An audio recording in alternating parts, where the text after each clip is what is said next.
मंथरा ने पढ़ाई थी बंदूक। ऐसी पीर बेहसते गोई, चोर नारी जिम प्रगटन रोई। इतनी बड़ी बात उसने प्रकट नहीं होने दी कि इसी बात का तो मुझे दुख है, तुम राम को राजा बना रहे हो। ऐसे बड़े दुख को, ऐसी बड़ी पीड़ा को केकई हंस करके छिपा लिया। हाँ हाँ ठीक कर, बढ़िया। हाँ, कैसे कि चोर नार जिम प्रगटन रोई। किसी स्त्री का पति चोर हो और कहीं मारा जाए और उसको समाचार मिल जाए कि बुरे काम में इसका पति मर गया, तो वो सामने नहीं रोती है, सबके लोग कहेंगे इसका पति चोर था। इतना चोर, रोती तो है पर अकेले में बैठ के रोती है, अपने मन में रोती है, उसको बताती नहीं किसी को। यह उदाहरण दे रहे हैं कि ऐसी पीर बेहसते गोई, चोर नार जिन प्रगटन रोई। जैसे चोर की स्त्री प्रगट में नहीं रोती है, ऐसे ही के कई इतने बड़े दर्द को चुपचाप छिपा गई कि राम जी को युवराज होने वाला है, बोली नहीं, पर प्रतिक्रिया नहीं दी। क्यों? लखन भूप कपट चतुराई, कोटि कुटिल मन गुरु पढ़ाई। राजा दशरथ अभी भी उसकी चतुराई को, कपट को पढ़ नहीं पा रहे। क्यों? कि वो तो कोटि कुटिल मन गुरु पढ़ाई, करोड़ों कुटिलों की श्रोमणी थी मंथरा। कोटि कुटिल गुरु मन गुरु, अनेकों करोड़ों कुटिल लोग हों, उनमें से एक गिनो मंथरा को, करोड़ों के बराबर अकेली।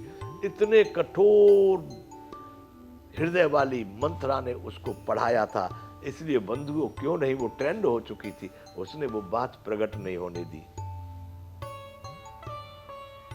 राजा नहीं समझ पा रहे।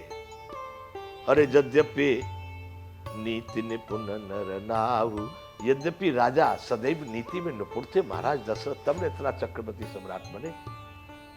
लेकिन बंधुओं, यहां पर एक जो शब्द कहा, इसको याद रखना। यद्यपि नीति निपुण नर नाहु, नारी चरित जल निधि अवगाहु। राजा बहुत बड़े नीतिज्ञ थे, बड़े निपुण थे, बड़े चतुर थे, लेकिन बंधुओं, स्त्रियों का चरित्र जो है ना, वो अथाह समुद्र है, उसका पार पाना किसी के बस की बात नहीं।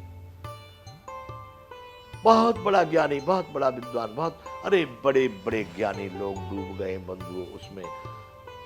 यहां कह दिया है कि यद्यपि नीति निपुण नर नाहु, पर नारी चरित्र जल निधि अवगाहु। स्त्री का चरित्र जो है ना, अथाह समुद्र है, बड़े बड़े नीतिज्ञ चतुर और कुशल उसमें डूब गए, था नहीं पा सके उसकी। कपट स्नेह बढ़ाए बहोरी, बोली बिहसे नयन मुह मोरी। जैसे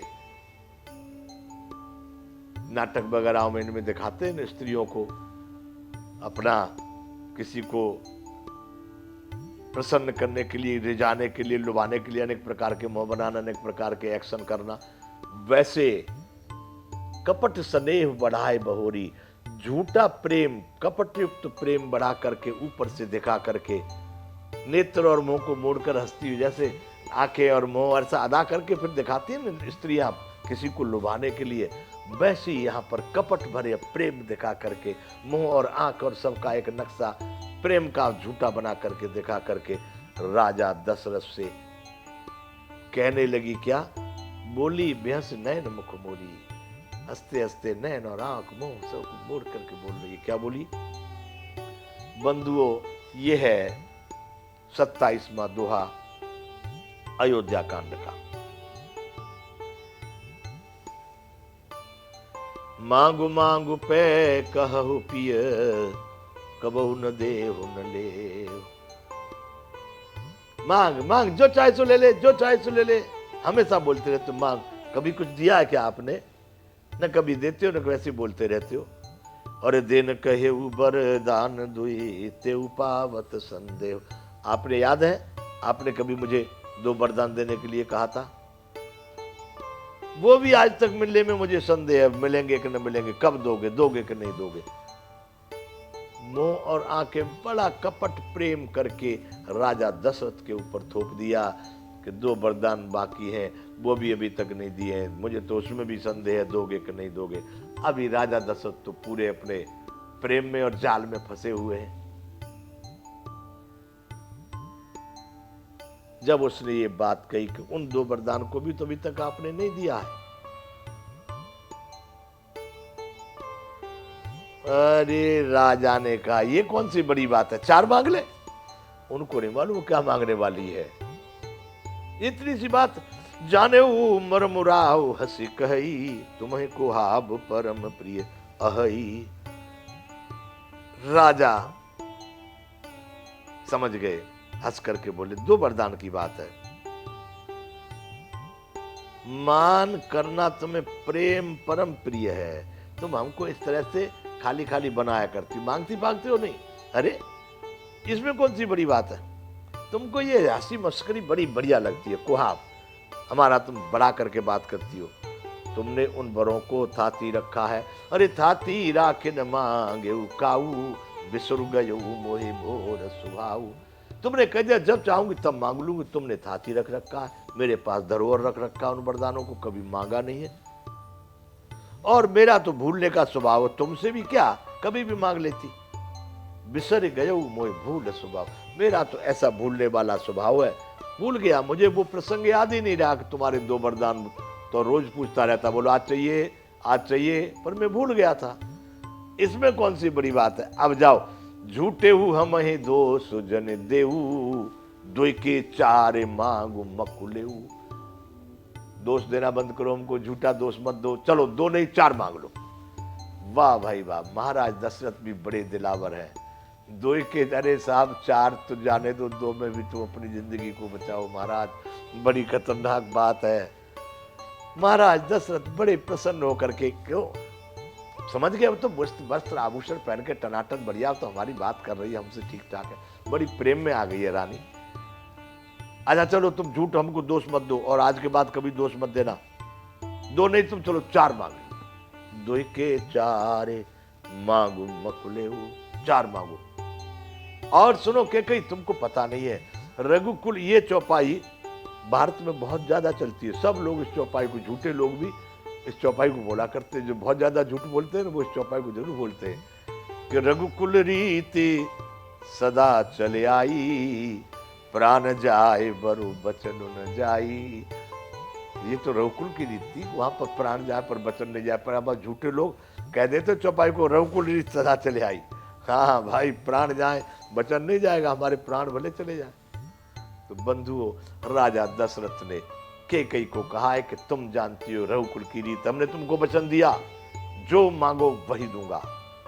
अब प्राण जा सकते हैं लेकिन वचन नहीं जाएगा, ये रघुकुल की रीत है। कैकेयी मांगो जो मांगना चाहती हो। और सुनो, नहीं असत्य सम पातक पुंजा, गिरसम होए कि कोटिक गुंजा।